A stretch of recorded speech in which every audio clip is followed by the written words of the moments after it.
Alright, so good morning, good afternoon, or good evening, o anong oras nyo napanood ang video ito. Welcome sa ating channel, Matuto Dapat.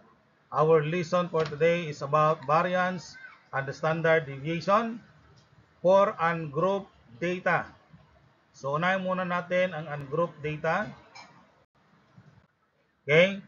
And we have to define variance as a statistical metric that quantifies the degree to which a collection of numbers deviates from its average or mean. And we have the population variance for ungrouped data. So ito po yung formula natin kapag ungrouped data. We have the sigma square o population variance equals the summation of x minus mu or the population mean. Mu po yan sa Greek, quantity square divided by n. So, ang x natin, h data value o the row score, the mu population mean, sigma square population variance, n is total number of observations. And then we have the sample variance for ungrouped data. So, dito naman, s square is equal to summation of x minus x bar quantity square divided by n minus 1. Now, um, kapag population, ang gagamitin natin, gagamit tayo ng mga Greek letters. So we have the sigma and the mu. Pero kapag sample, gagamit tayo ng English letter. We have the S at saka X bar. Yan. So English alphabet naman to. Okay, but the meaning ay pare-parehas lang. No? So ang X bar sample mean, S square sample variance, and total number of observations.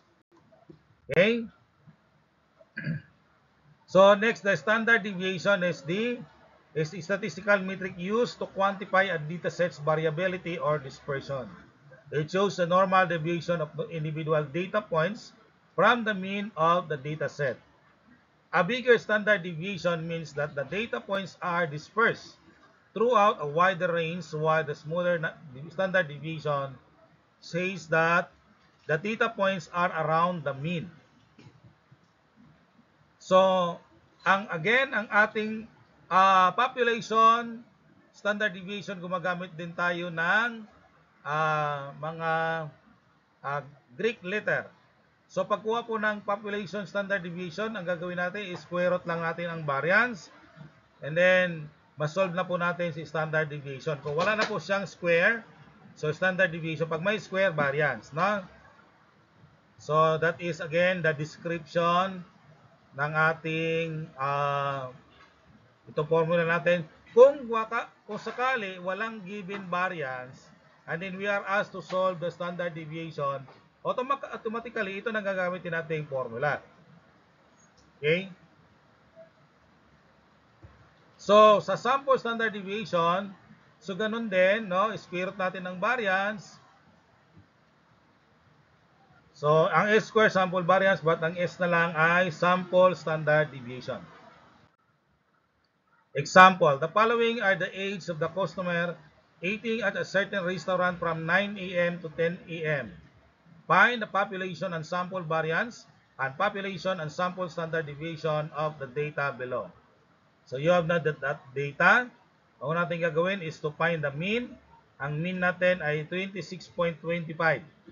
Sunod, arrange natin alphabetical ng itong order. Pwedeng highest to lowest, pwede rin naman na ito na rin, okay, pwede naman any order. So wala namang problema doon, no?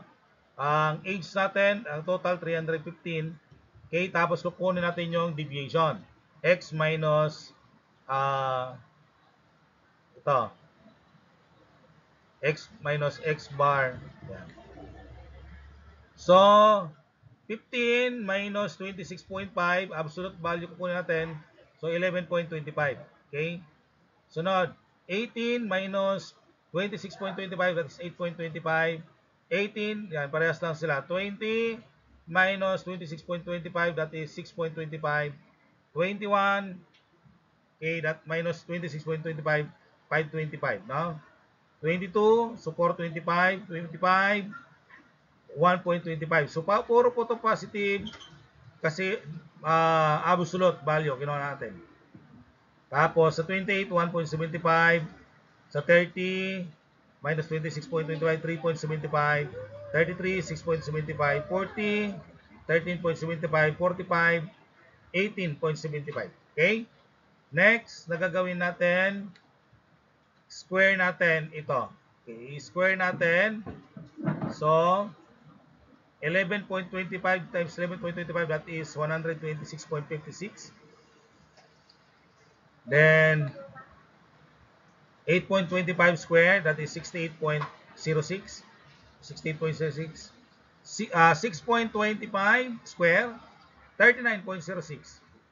5.25 square, so that is 27.56. 4.25 square, that is 18.06. So, and so on and so forth. No, square lang natin to. 1.75 square, that is 3.06. 3.75 square, that is 14.06. 6.75 square, that is 45.56. And then 13.75 square, 189.06. 18.75, that is 351.56. Tapos total natin, no, na 952. Okay? Next.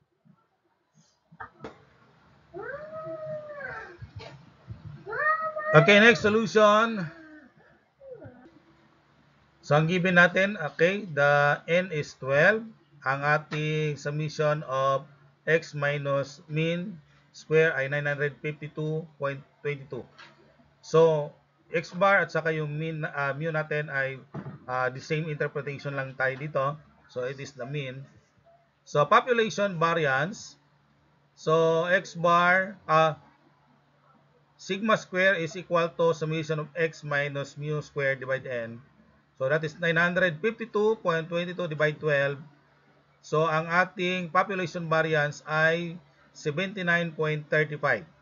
Okay? O the sigma square. Sample variance, ang given natin n is 12. Summation of x minus x bar quantity squared is 952.22. So, the sample variance is 952.22 divided by 12 minus 1. That is 12 minus 1, 11. So, 952.22 divided 11 ay 86.57. That is the sample variance. Okay? Next, to find the standard deviation, ang ating population variance ay 79.35. So, the population standard deviation, so sigma equals the square root of sigma square. So, in-square root lang natin diretso yung ating variance. So, square root of 79.35, that is 8.91. So, that is the population standard deviation. So, yun yung distance, okay, the average distance between the mean at saka yung other value in the data set. Okay? So, sa atin namang sample standard deviation, so ang ating S squared ay 86.57. So, the sample variance. So, square root of sample variance para makuha natin ang ating sample standard deviation. So, square root of 86.57, S is 9.30. So, that is the sample standard deviation. Okay, kapag ang given ay standard deviation ang given, para makuha si variance, i-square lang natin ang ating standard deviation. So, ganun lang, baliktaran lang naman yan, no? So, kung given ay standard deviation, tapos kailangan si variance, so i-square lang natin ang ating standard deviation. Pero kung ang given natin ay variance, i-square root natin para makuha natin ang standard deviation. Alright? So, this is your activity to answer. I hope you learned from this video lesson. Don't forget to share, like, and subscribe from this channel. Maraming salamat. Pagpalain kayo ng Panginoon.